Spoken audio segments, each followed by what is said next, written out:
ಅರಸು ವಿಲಾಗ್ಗೆ ನಿಮ್ಮೆಲ್ಲರಿಗೂ ಸ್ವಾಗತ. ಮುದ್ದೇಬಿಹಾಳ ನನ್ನ ಫ್ರೆಂಡ್ ಮದುವೆಗಾಗಿ ನಾವು ಹೊರಟ್ವಿ. ಈ ಊರು ಎಷ್ಟು ಹಾರ್ಟ್ಲಿ ನಮಗೆ ವೆಲ್ಕಮ್ ಮಾಡ್ತು ಅಂತ ಹೇಳಿದರೆ ಇಲ್ಲಿಂದ ವಿಲಾಗ್ ನಾನು ಮಾಡಲೇಬೇಕು ಅಂತ ಡಿಸೈಡ್ ಮಾಡಿದ್ವಿ.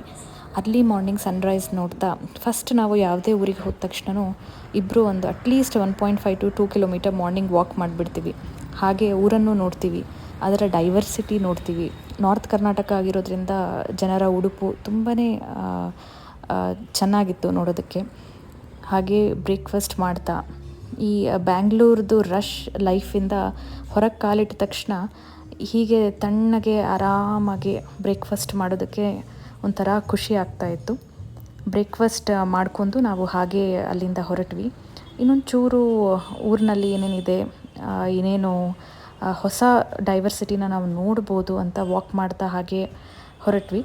ಹಾಗೆ ದಾರಿನಲ್ಲಿ ಕೆಲವು ಲೋಕಲ್ ಹೇರ್ ಆಯಿಲ್ ಆಗಲಿ ಬಾಡಿ ಆಯಿಲ್ ಆಗಲಿ ಅವರು ಮಾಡ್ತಾಯಿದ್ರು. ಈ ಥರದ್ದು ಒಂದು ನಾಲೆಡ್ಜ್ ಅಂತಲೇ ಹೇಳ್ಬೋದು. ಈ ರೀತಿ ನಾವು ಹೋಗೋದ್ರಿಂದ ಒಂದು ನಾಲೆಡ್ಜ್ ಸಿಗುತ್ತೆ ನಮಗೆ. ಯಾವುದೇ ಊರಿಗೆ ಹೋಗಲಿ ನಾವು ಅಲ್ಲಿಂದು ಆದಷ್ಟು ಫ್ರೂಟ್ಸ್ನ ಪರ್ಚೇಸ್ ಮಾಡ್ತೀವಿ. ಆ ವಾಟರ್ನಲ್ಲಿ ಬೆಳೆದಿರೋ ಅಂಥ ಫ್ರೂಟ್ಸಿನ ಟೇಸ್ಟ್ ನೋಡಿ ಅದು ತುಂಬಾ ಡಿಫ್ರೆಂಟ್ ಇರುತ್ತೆ. ಲಂಚ್ನ ಮುಗಿಸ್ಕೊಂಡು ಈಚ್ ಹೋಟೆಲ್, ನಾವು ಯಾವ ಹೋಟೆಲ್ಗೆ ಈ ಊರಲ್ಲಿ ಹೋದ್ರೂ the food was really nice. ಎಲ್ಲ ಊಟ ನಮಗೆ ಇಷ್ಟ ಆಯಿತು. ಒಂದು ಬೆಲ್ಲದ ಚಹಾ ಸಿಗುತ್ತೆ ಇಲ್ಲಿ. As a chai lover I think all 2 days I just drank it. Then ನಾವು ರೆಡಿ ಆದ್ವಿ ಫಂಕ್ಷನ್ಗೆ. ಇಬ್ಬರು ರೆಡಿ ಆಗಿಬಿಟ್ಟು ಅರಸು ಕಪಲ್ಸ್ ಅಂತಲೇ ಹೇಳ್ಬೋದು. ರೆಡಿ ಆಗಿ ನಾವು ಕೂಡ ನನ್ನ ಬೆಸ್ಟ್ ಫ್ರೆಂಡ್ ಮದುವೆಗೆ ಅಂತ ಹೊರಟ್ವಿ. ಮುದ್ದೇಬಿಹಾಳ ತಾಲೂಕು ಆದ್ರೂ ಎಷ್ಟು ಡೆವಲಪ್ ಆಗಿದೆ, ತುಂಬಾ ಖುಷಿ ಆಯಿತು.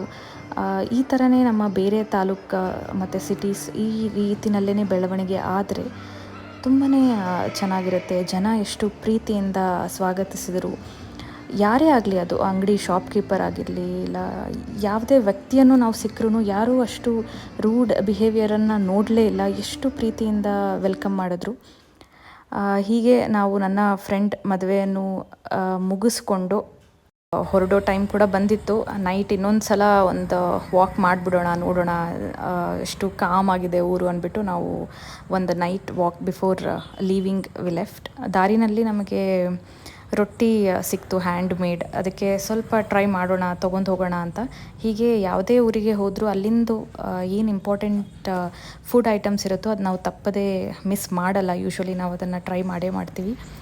ಹಾಗೆ ತುಂಬ ಮನಸ್ಸು ತುಂಬಿಸಿಕೊಂಡು ಈ ಊರನ್ನು ನಾವು ಬಿಟ್ಟು ಹೋಗಬೇಕಾಯಿತು ಈ ಸಲ. ಮತ್ತು ಡೆಫಿನೆಟ್ಲಿ ಈ ಊರಿಗೆ ಬರೋ ಆಸೆ ಅಂತೂ ನಮಗಿದೆ. Thank you. Have a good day.